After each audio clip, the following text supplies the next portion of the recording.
Mikhail was admiring a handkerchief Angie had made for him. He expressed that it was marvelous, though he suspected it wasn't just for him. He mentioned that it was the first time Angie had asked to meet, and also the first time she had given him a gift, which gave him hope. Angie, sensing his disappointment, thought to herself that she hadn't realized Mikhail was like this. He then pointed out that the spelling of his name wasn't quite right on the handkerchief. Angie, surprised, asked if it wasn't spelled Mikhail. Mikhail clarified that it was pronounced the same, but spelled Mikhail. Angie, apologizing for the mistake, offered to make a new one, but Mikhail insisted it was fine, as long as she now knew the correct spelling. He then asked if Angie was finished with her work for the manor, mentioning that he planned to stay a while longer. Angie nodded, saying she believed there was nothing left for her to do. She recalled what her mother had told her earlier and thought that since that day, she had just been staying at home embroidering. For some reason, Martin had stopped appearing in her dreams, and she had stopped drinking rose tea, suspecting there were things she didn't know about it. In another part of the manor, Louise mentioned that Master Kylik's succession ceremony would be held soon, most likely within a few months now that his treatment was complete. A woman, covered, asked if that meant he would be going to the mainland. Louise confirmed that Kylik would need to attend an audience with His Majesty. Haster, concerned, asked about Mikhail. Louise reassured him, saying she had matters well in hand. She explained that first, they would need to find a new remedy for Master Kylik. They must be prepared for any unforeseen circumstances. While Angie's blood was the most compatible, there was little they could do, given how adamant Kylik was about the matter. Louise suggested they also look for a suitable child, one befitting of the station. Father asked if Angie was sleeping, to which Mother confirmed she was. However, she expressed her discomfort with the idea of continuing to drug Angie. She mentioned it didn't feel right to her. Father, however, urged her to remain resolute, reminding her of what Louise had said. He believed there was no reason for them to worry now, as long as things didn't escalate to the point where they'd need to take further steps. Mother, still uneasy, agreed but also noted something that had been troubling her. She mentioned how Angie seemed to hold a special place in Master Kylik's heart, beyond just her role as his companion and maid. She recalled the gift that had arrived for Angie earlier that afternoon. Lord Kylik had said it was to thank Angie for her hard work, but she had never heard of him sending such a gift to anyone else. She observed Angie's reaction to the gift, noting the bashful smile on her face and how thrilled she was that her embroidery had been used in the dress. Father, acknowledging his wife's concerns, agreed that she was right but also pointed out that there was little they could do. He explained it was simply the fleeting passion of youth. He believed Master Kylik, given the heavy burden on his shoulders, would not make any reckless decisions. At that moment, Angie, who had been listening from a distance, silently questioned what she had just overheard. Since returning home, Angie had been falling asleep quickly after drinking water before bedtime. At first, she had wanted to believe it was a side effect of not drinking the rose tea. But when she found the note hidden inside the box that the dress had come in, her suspicions grew. The note read, "Dear Angie, my treatment is finally complete. Please come meet me tonight, wearing this dress. 0.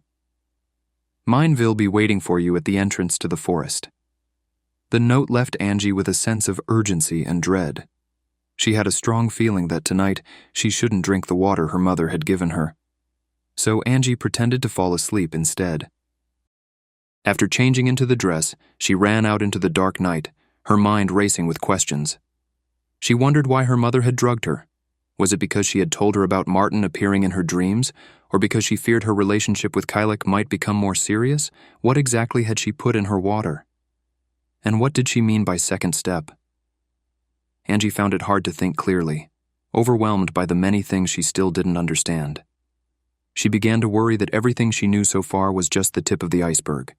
As Angie ran through the woods, Jerome appeared, calling out to her. He asked if she had run all the way there, assuring her that she still had plenty of time. Angie, her face pale, responded that she wanted to see Lord Kylik immediately. She added that even if it was only for a brief moment, she wanted to surrender her worries in his arms. Arriving at the door, Angie was about to push it open when it swung open and Kylik appeared.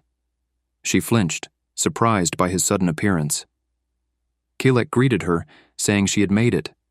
Angie, relieved to see him looking well, asked if he was completely cured now and whether that meant he wouldn't have to suffer anymore. Kailek confirmed he was all better and complimented her on the dress, mentioning that he had had it specially made. He asked if she recognized the lace with the marigolds. Angie's eyes widened in recognition. She said she did recognize it, revealing that she was the one who had made it. She had never imagined, while crafting lace at the manor, that it would end up as part of her dress. Kailek then told her he wanted to give her something meaningful. Angie, touched, thanked him. He insisted, however, that she call him Kai, explaining that only she could call him that.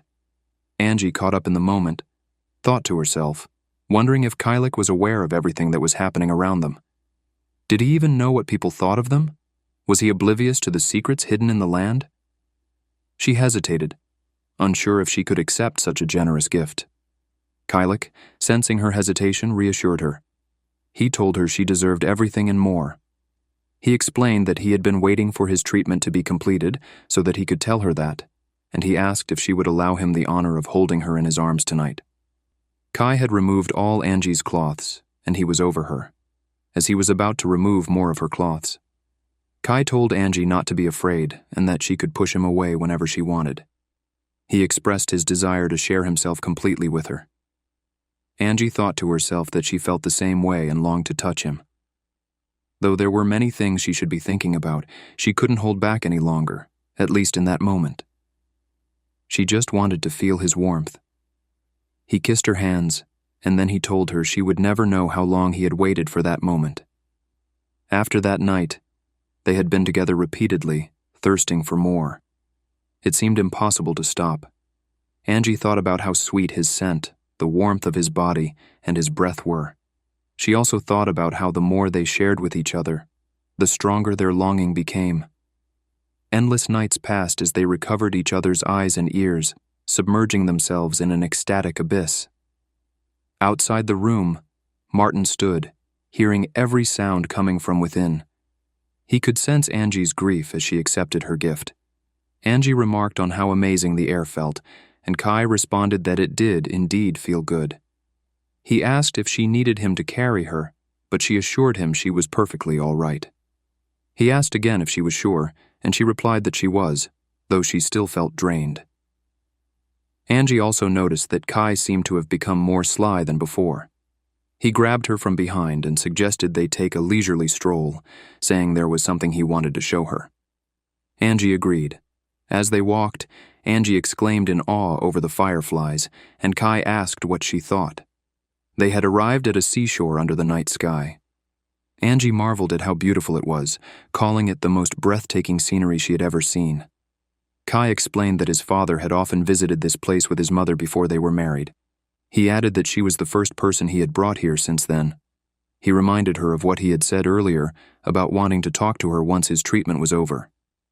Kai mentioned that there was something he wanted to discuss concerning their future and began to say her name. As the wind cut through the tranquil forest, Angie's mind was filled with sudden thoughts. She had been mentally ignoring the unknown secrets and her growing sense of unease. No one had taken her seriously up until now, but she thought maybe, just maybe, someone might listen and believe her without doubting. Kai told Angie that he used to observe her from that very spot sometimes.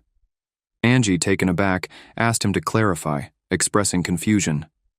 Kai explained that he had heard that on the days Angie didn't visit him, she would help her parents with their work in the cottage down the hill. Angie, realizing what he meant, thought to herself that the cottage was at the North Shore. She hadn't realized that these cliffs led to the Blackwell Manor.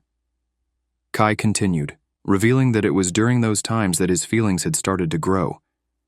He said that maybe it was even before that, but whenever he looked at her sweet face, it made him feel alive.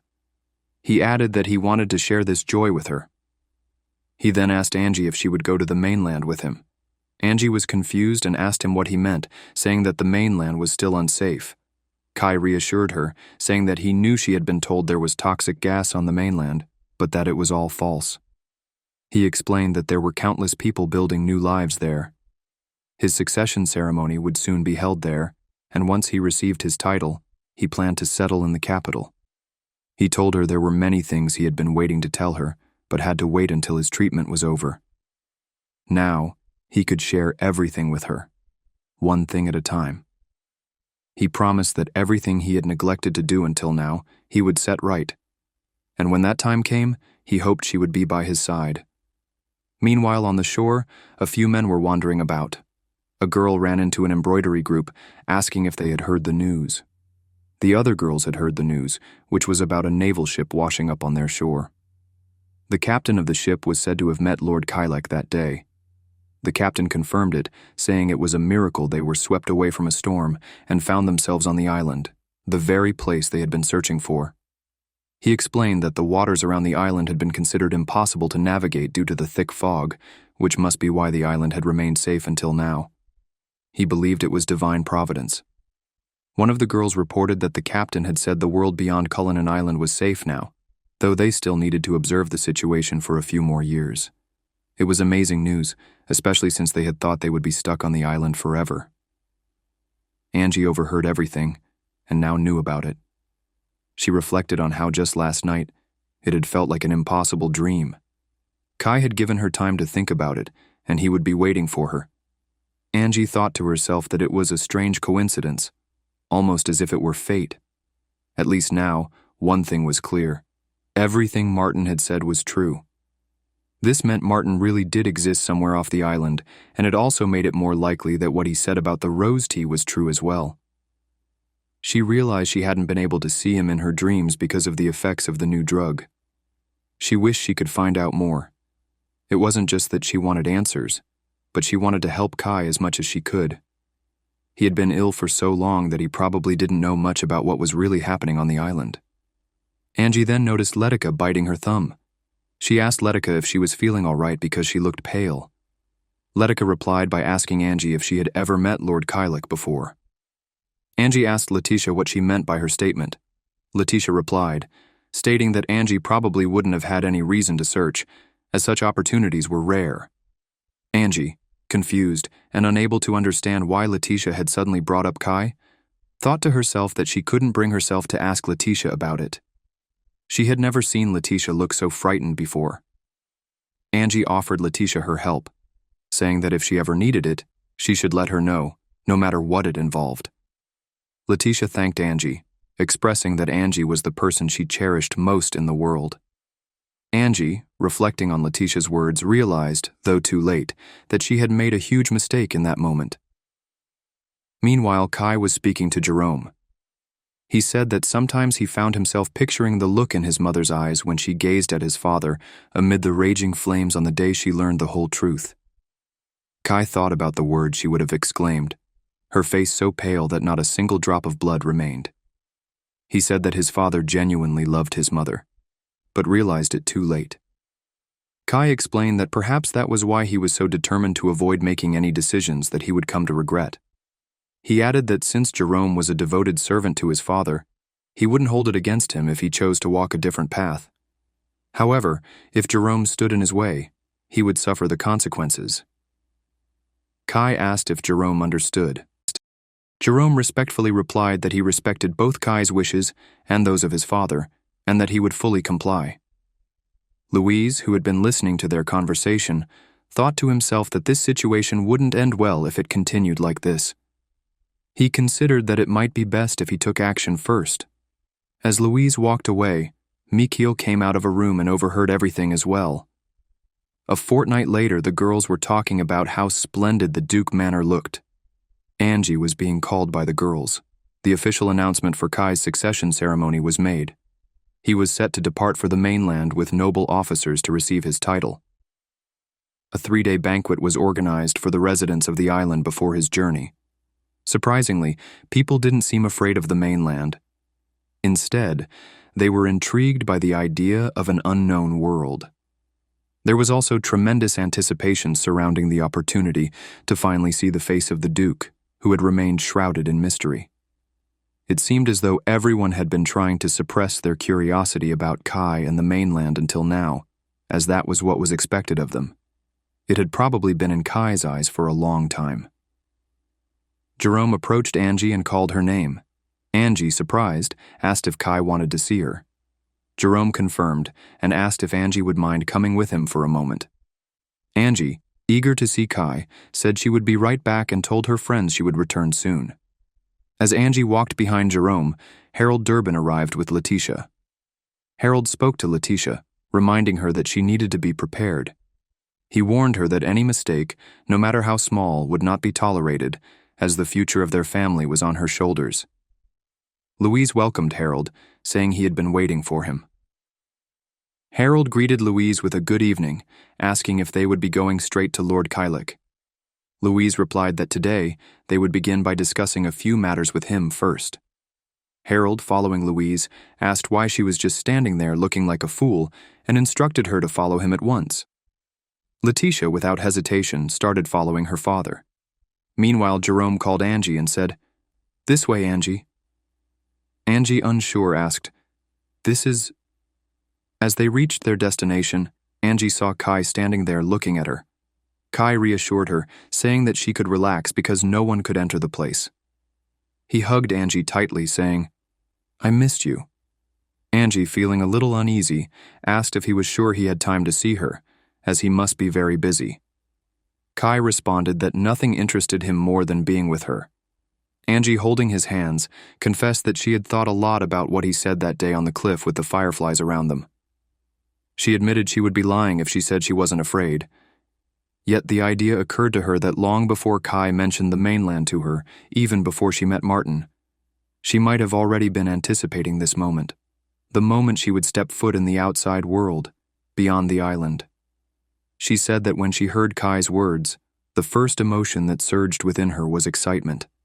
If she could go there with him, if the opportunity presented itself, she would like to go.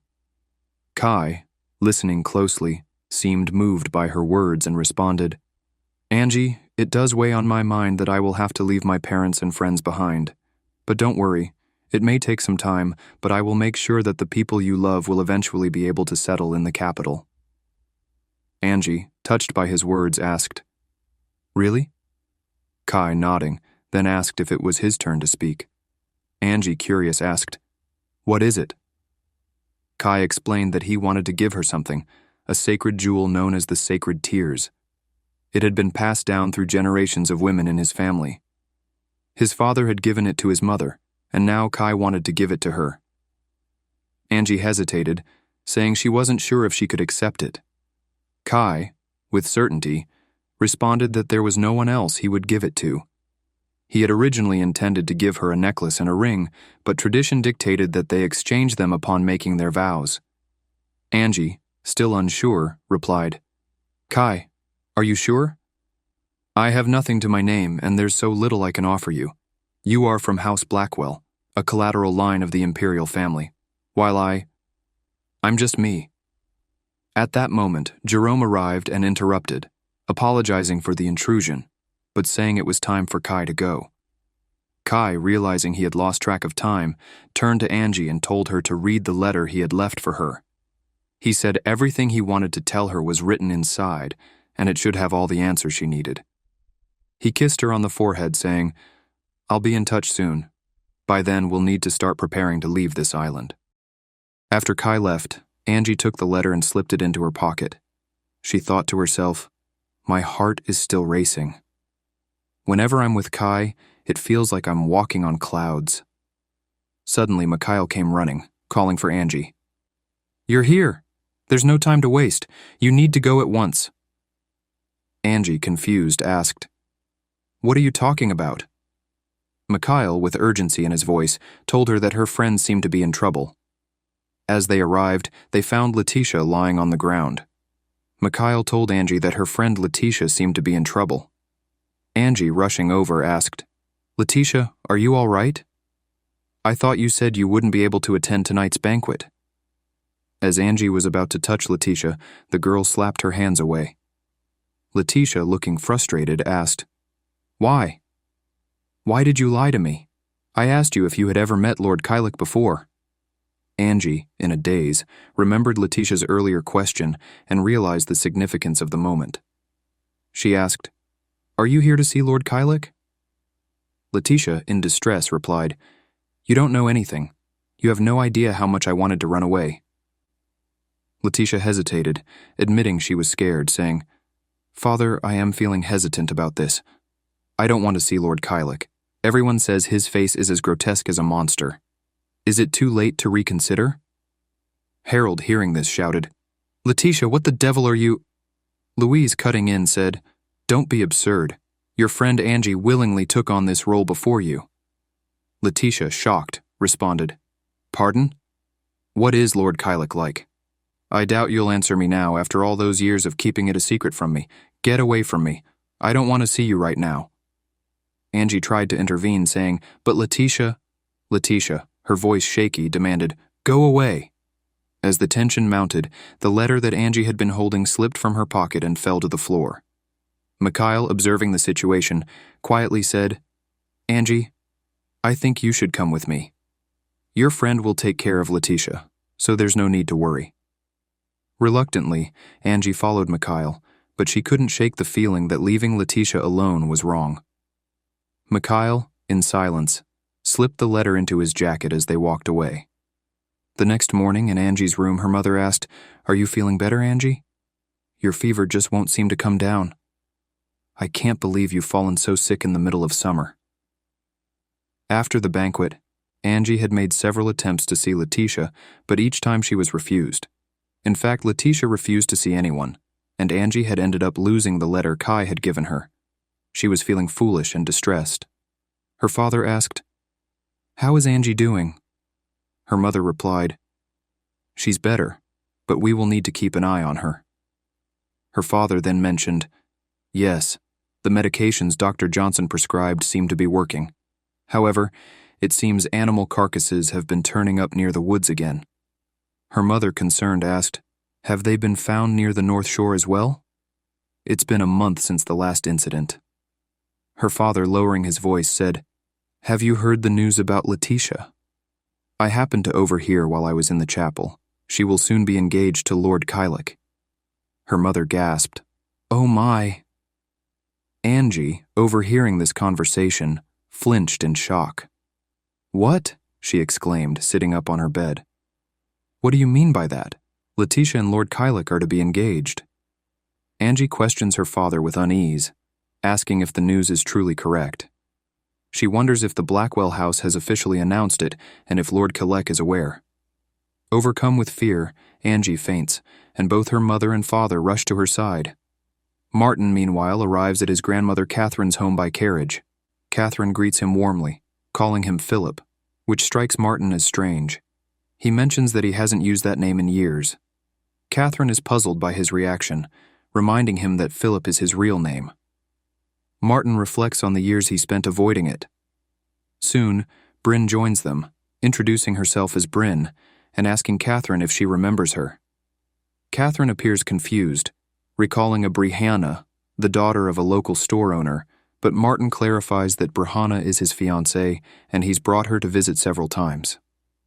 Martin grows concerned as he notices his grandmother's memory seems increasingly unclear. He reassures her that he will visit more frequently from now on, as will Bryn.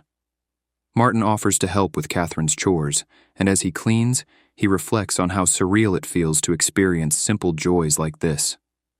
9 years ago, he had fled the island, leading a wandering life. It was during this time that he met Bryn, and something about her compelled him to protect her. Together, they left behind their dark pasts and started anew with the help of Wilhelm. Martin eventually found his long-lost grandmother and revealed his true name, Philip. As Martin continues to clean, he notices an old photo on the wall. Catherine explains that this is the only surviving photo of Philip's twin sister, Amber. She shares that the others were burned during the war. Martin is startled to learn that he had a sister, something he didn't know. Catherine explains that Amber was a joyful little girl with eyes just like his. She recalls that the two of them used to sing a song from their hometown together. Martin's memory is triggered. He remembers the song. As the sun sets over the sea kissed by rain and wind, stars silently shimmer, and the crescent moon glows. Yes, it is your lovely eyes that outshine them all. He recalls a moment from his childhood when Amber was singing the song. She had proudly claimed to have learned all the words. Martin had promised to teach her a new song next time, and Amber had eagerly accepted, insisting he couldn't back out on his promise. Finally, Martin realizes that it was Angie who had been linked to those memories. Bryn notices Martin's sudden shift in demeanor and asks if something is wrong. Martin reveals that everything has just come rushing back to him. Meanwhile, in the castle, Mikhail expresses his impatience, asking how much longer he has to wait. He wonders if things are coming to a close soon. Hester, who is nearby, notes that Mikhail still hasn't broken his bad habit. Mikhail, with blood on his shirt, responds, accusing Hester of dodging the question. He explains that he had been lying low and feigning illness for years, waiting for Duke Blackwell's death. He suggests it's time to reveal the truth. Hester, unfazed, mentions that she spoke to Mrs. Dunst recently. She tells Mikhail that Mrs. Dunst has plans for Lord Kylik's engagement ceremony and orders may be issued soon. She advises him to wait until then. Outside, Angie is seen dressed in black. Martin notices her and decides to leave, asking to be briefed on the rest of the situation when they meet again. Hester warns Mikhail that his instincts might lead him into serious trouble. Martin approaches Angie, asking if she is all right, having heard that she's been ill for a while. Angie explains that while her fever has subsided, she still feels weak. She confesses that she hasn't heard from Letitia since that night, and it's difficult for her to believe that everything Kylek had said to her, his reassurances, his promises, were lies. She wants to believe there must be something beyond his control, but it's hard for her to convince herself. Martin, offering comfort, tells Angie that if he were in Kylek's place, he would never leave her side. He promises to be there for her whenever she needs warmth or support. Angie, confused, asks Mikhail what he means by that. Mikhail, looking at her earnestly, reassures her that he can ease her loneliness, no matter what happens. Angie, now uncertain, wonders if Mikhail's words imply that he has feelings for her. Just as she's contemplating this, Kylek appears unexpectedly. He questions Mikhail's audacity in saying such things, accusing him of thinking himself worthy of taking Kylek's place. Kylek issues a stern warning to Mikhail, declaring that it's the first and last time he'll warn him. He is not to appear before Angie again. Mikhail confronts Kylek, accusing him of being dangerous and misleading an innocent girl for all this time. Kylek, furious, begins to respond, but Angie, frightened, steps in between them to stop the confrontation. She warns Kylek that if someone were to witness their behavior, it would be problematic, especially since he hasn't yet formally introduced himself to the people of Cullinan Island. Kylek, avoiding further conflict, takes Angie with him. He firmly tells her to come with him. As they leave, Angie looks back at Mikhail, apologizing and urging him to return home safely. Later, in the carriage, Kylek asks Angie why she didn't come to their meeting spot, revealing that he had waited for her every night. Angie, confused, asks about the meeting spot. Kylek then asks if she didn't read his letter. Angie replies that she lost it the night he gave it to her. Kylek, understanding the situation, acknowledges that there must have been a misunderstanding. He offers to explain, but Angie, with a heavy heart, questions if it will change the fact that he is engaged to Letitia. Kylek, stunned by her response, can barely find the words. Angie continues, explaining that everything she had heard in the rumors was true. She speaks about the engagement ceremony and how it seems like everyone except her is happy about the arrangements. She feels as though the time they spent together was being invalidated, and that eventually, even her existence will be overshadowed. She adds that she will return the family brooch to him soon, as it is meant for the future Duchess. Kylek, shocked and distressed, exclaims that the brooch belongs to her, not Letitia. He insists that he does not love Letitia Durbin, and that the engagement is merely a marriage of convenience. He explains that there have been too many eyes on them recently, and suggests they should go to the capital. Angie, pulling her hand away from him, accuses Kylek of suggesting she become his mistress while working as a maid in his manor in the capital. Kylek urgently denies this, assuring her that he would never allow such a thing. He promises that she will have her own residence in the capital, far from the Blackwell family, and no one will harm her. He tries to explain the reason for the engagement, but Angie interrupts him. She tells him coldly that had she known all of this beforehand, she would never have gotten involved with him. She would have done everything in her power to avoid falling for him, and even if she had, she would have hidden her feelings. Kylek is left speechless, shocked by her words. Angie states that she will take her leave now. Kylek, desperate, calls her name, but just then, Jerome appears, locking the door from outside. Angie, confused, asks, "Jerome?" Kylek, regretful but resolute, says that he cannot allow her to leave yet. There is still much they need to discuss. Angie, disoriented, asks Kylek what he is doing, but soon fades away. Jerome, apologizing, freezes in shock when he notices Angie lying in Kylek's lap. Kylek, sensing danger, asks if anyone has discovered their carriage. He insists they must return to the manor immediately. Meanwhile, Martin discusses their options with the captain. Martin wonders aloud if they should simply locate the island and approach it. The captain agrees that this is the current goal. Martin, concerned about the approaching storm, feels that the task might be difficult, but he cannot afford to miss the opportunity. The captain proposes they set sail before the storm hits, anchor at a nearby rocky isle, and search for the island as soon as the fog clears. Martin confidently agrees, assuring the captain that the storm won't be an issue. In his mind, he vows to find Angie. Suddenly, Angie wakes up, confused, and wonders aloud where she is. She remembers Martin saying he was coming to find her. Kylek, sitting beside her, asks if she is awake. Angie, still groggy, recognizes him. She asks how he managed to get her there. Kylek apologizes, explaining that it was the best he could do. He reassures her that she is safe here, as there are many people watching her who wish her harm. Angie, however, insists that she wants to go home. She believes the only solution is to avoid being associated with him. Kylek is confused, stating that the people after him wish to prevent him from becoming a hindrance to her. But Angie is firm in her decision, stating that she won't change her mind no matter what he says. She wants to stay on the island and live her life with her parents as she always has. She urges Kylek to go to the capital and fulfill his duties, including his succession, engagement ceremony, and marriage. Kylek, desperate, apologizes, but he tells her it's too late. He believes it was too late from the moment they confirmed their feelings for each other, or perhaps from the moment she set foot in his life. He begs her not to abandon him, and with that, he closes the door. Angie, feeling a mix of confusion and fear, is left shaken. Later, Mikhail learns from Angie's mother that Angie had been summoned urgently the previous night to assist at the annex of Blackwell Manor. Mikhail, hearing about it from Jerome after the fact, thanks her mother for the information and decides to go see Angie himself. Angie sits on the bed feeling sad and depressed. The rain falls outside, but inside time seems to blur as she questions how long she's been there. Kylek comes in every night, silently watching her, and she can see the longing in his eyes. She knows he's waiting for a response she cannot give. She had tried to resist her emotions, but it was futile.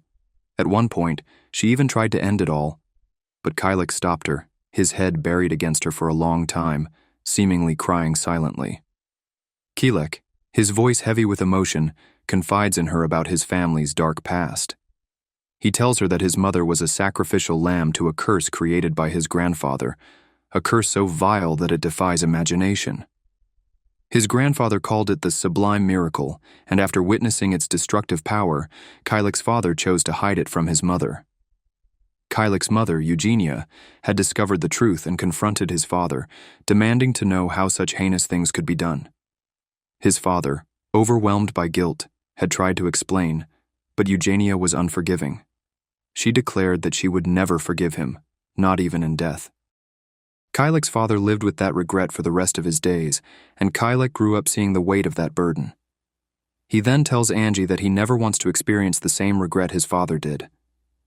Kylek, noticing Angie's injection marks, speaks again, this time more urgently. He vows not to let the salvation she has given him go to waste. He pleads with her to stay strong and asks that food be prepared for her, something easy to swallow, along with warm water and milk. A maid enters, acknowledging his request, and soon after Louise arrives. Louise comments on how Kylek has brought Angie here, asking if it was his decision. Kylek explains that he had no choice. If anyone had tried to harm Angie, he couldn't allow it. Louise questions who would dare to do such a thing, but Kylek suggests it could be the fanatic behavior of someone like Kylum who wants a remedy or a member of the household staff who sees Angie as a threat. Kylek reassures Louise that once the storm subsides, he will leave the island and proceed with the engagement plans, but only on one condition. If there are any vials of amnesiac in the manor, they must be destroyed. Louise, surprised, asks why it must be Angie, and Kylek responds, explaining that Angie was chosen after much deliberation because of her vitality. He reminds Louise that he was convinced she would be his ideal match, as she was convinced too. The reason for all of this, Kylek says, was because of the potential change Angie could bring. As they speak, Mikhail is standing nearby, listening to their conversation. In Kylek's room, Angie is feeling weak and dizzy. She wonders aloud if it's because she hasn't eaten, feeling nauseous and about to vomit, though she covers her mouth with her hand. As she sits there, she begins to think about when her last period was, realizing she might be late. A knock on the door interrupts her thoughts. Angie, weakly, calls out, asking who it is. She expects it to be someone bringing her food, leaving it by her bedside. However, when the door opens, she hears Mikhail's voice calling her name. She's startled and asks herself, "Mikhail,